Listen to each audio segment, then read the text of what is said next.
Good morning, brand DIYers. It is Mark here on a Friday morning, and I hope everybody's heading into a good weekend. I think it's going to be a terrific weekend here. A little bit of work around the house, but excited to have a couple of hours off, a couple of days off. I want to leave you with a topic that I get extremely excited about. And this topic starts with a conversation that I had yesterday with one of my clients.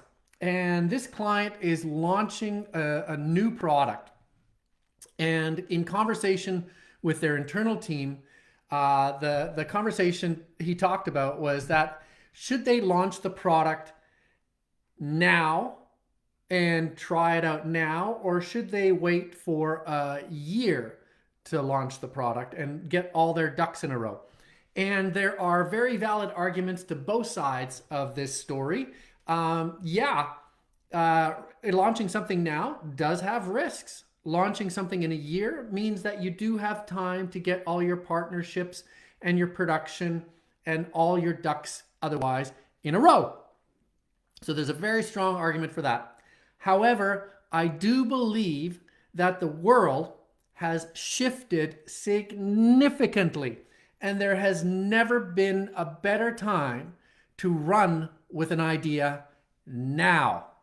Now, I want to break this down into 3 reasons why it's better to run with an idea now than it is to incubate an idea and plan it out and map it out and make sure that all your ducks are in a row. So, I want to give kudos where kudos is due. And that is all the folks at all the incubators and accelerators that I've worked with in the past 5 or 6 years who have shown me the power of getting to launch quickly, because I find it a very, very exciting concept, and they have actually mapped out steps for bringing a product to life extremely quickly and, more often than not, successfully. All right, and those are the folks that inspired me on this. And I want to share my learnings right here. So 3 reasons why you should run with that idea. The first reason, it is easier than it has ever been in the history of the world to launch a minimum viable product, or MVP.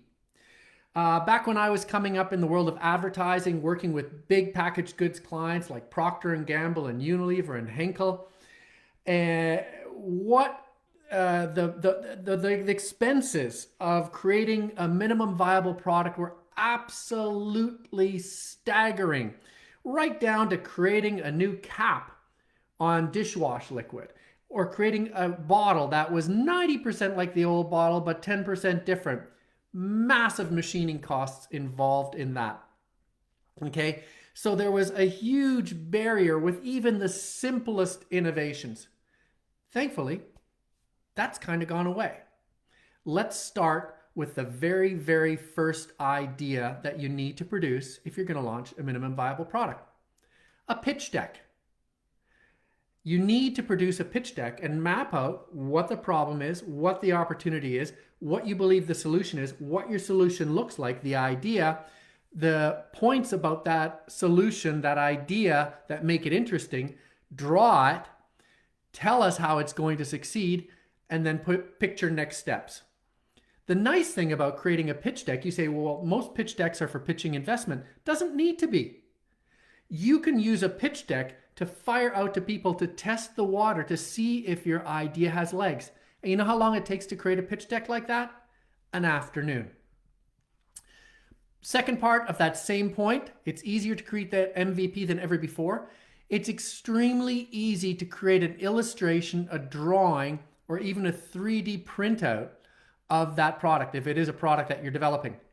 It used to take months, weeks, to create an actual thing that somebody could hold in their hand so you could say, you see, this is what it's going to look like. That's no longer the case. We can do 3D renderings. We can do 3D printing so they can actually hold this thing in their hand so they can look at it and go, I saw your pitch deck. I didn't quite understand what the thing was, but now that I'm holding it in my hand, I really get it. Third part of that first point, easier than ever to create an MVP.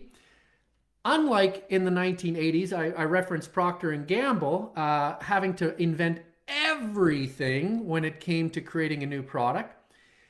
Most, if not all, components of that product, regardless if it's the most mind-blowing new thing in the world, already exist in some form. Think about the iPod, one of the most revolutionary products to be launched in the last quarter century. Changed the whole idea of how we listen to music. What was it? It was a music file sharing system and a disk drive. Two things that already existed in the market brought together.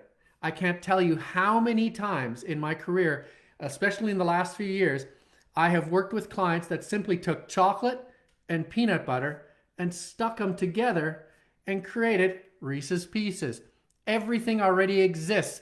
And if you can put that in your pitch deck, you know, we're looking to make a chocolate and peanut butter cookie, and chocolate exists, peanut butter exists. We're going to put them together. Here is a 3D CAD drawing of what that chocolate and peanut butter thing will look like. What do you think? There you go. Now, very important at this point to say that this process of running with an idea does not mean running blindly with an idea. The whole point of running with an idea is to learn and optimize and test and tweak. It does not mean shutting your eyes and running blindly in one direction, because you know what's going to happen? You're going to run right into the learning curve. Now, you have to put in go, no-go points at every single step of running with the idea. Just because you said, I just had an idea, I'm going to develop it tomorrow, go for it. But if you can't put together a pitch deck that convinces people tomorrow afternoon, think about it. If you can't visualize what a product will be, let alone do a 3D product printout of it, think about it. If you search for all those components of your new product and they don't exist anywhere in the world, think about it. Those are three very viable go, no-go points. All right, that's point number one. It's easier than it has ever been to create an MVP, minimum viable product. Point number two, it is easier to test a concept than it ever has been. Back when I was coming up in the world of advertising, focus group testing used to cost on average $60,000 and create suboptimal results at best. Can you imagine that? Do you have 60 grand to sink? I don't. Nobody does. Nobody should be sinking 60 grand on focus groups, but that's a whole other point. It is ridiculously easy to quantitatively test responses to an initial idea online. Hello, SurveyMonkey. All these services out there will allow you to post an idea out there and get people's candid feedback. If you're afraid of getting candid feedback, or you're afraid of putting your idea out there, it's probably not such a good idea either. Anyway, don't be afraid to share your idea, because even if somebody else has the same idea, they probably don't have the oomph to take it to market, and you do. Share that idea out there online. Get people's feedback. Amazing quantitative feedback. Cost zero. It is also easy to do qualitative testing, not just quantitative, which is large quantities of people giving feedback, but it's easier than ever to do qualitative testing. What am I talking about? I do research interviews for almost all of my clients. I do these interviews all over North America. Some I've done in far-flung places all around the world. Cost of that research interview? My time. There is no flying. There is no sitting down with people. I do everything via Zoom. Now, that doesn't mean that I have to compromise on quality. It used to be, if I want to save money, I had to phone people. Phoning is a lousy substitute for qualitative research because you can't see people's reactions. However, in a Zoom video call, I can see their body language. I can see how they're reacting. So yeah, you don't need to fly to Asia to test something in Asia. You don't need to fly to Europe to test something in Europe. You can do it for the price of a Zoom call, virtually free. It is also easier to market test an idea, which I believe is the only real test. It's easier to test an idea in the market, and most of the time, it's easy to test that idea without physically rolling out the complete, finished, polished, packaged idea. There is no reason why you can't create a simulation of an experience on a computer. There is no reason, like I said, why you can't create a product that people can hold in their hand or even package it for them. There is no reason why you can't do that at a dramatically low cost. If it's a tech product and that product you need to build out the technology behind it, why can't you simulate the impact or the result that this product will have on a computer? You can do it cheap as chips. All right, it's easier to create an MVP, minimum viable product. It's easier than ever to test an idea. And third and most important, the landscape in the consumer marketplace has dramatically shifted since, say, the 80s and 90s. Today, it is common knowledge that early adoption comes with the risk of getting an idea that is still buggy. So if you bought the iPod version 1.0, you're an early adopter, you paid a lot of money for it, and it's probably not as good as the version 3.0. And you know what? That's okay. People have come to accept that the price of entry, if you're an early adopter, is that you're going to get something that's a little bit buggy. Is it worth it? Yeah, because if you're an early adopter and you're into that, that's a boost to your ego that you have something that other people do not. Why do you think that people put out unboxing videos? Why do you think that there are influencers out there reviewing ideas? Now, I'm working on a project right now, a big launch, and the first part of our campaign is influencer marketing. And you know what? The key thing that influencers want to know is that they are the first person to review that product. So there is a real advantage to early adopters to knowing that they got the first version, and they're willing to squint kinda and go, I understand that it's buggy for the privilege of being an early adopter.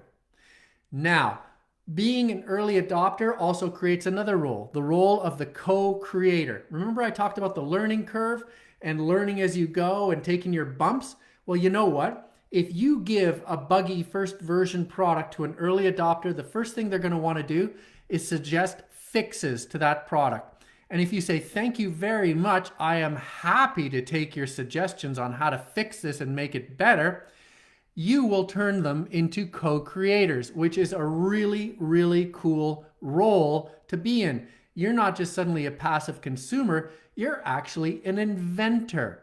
So rolling out an idea that isn't fully formed to early adopters and inviting them to help co-create that product and make the buggy first version into the shiny second version carries real cachet.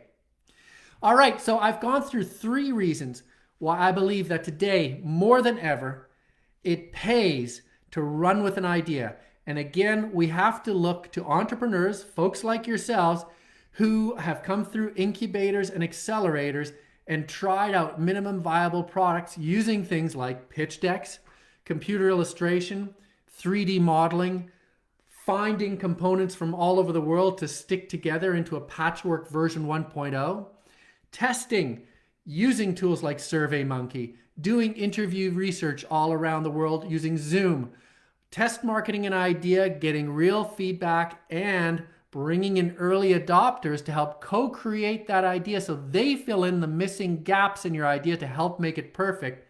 These are all benefits that you get when you launch with an idea today, not a year from now.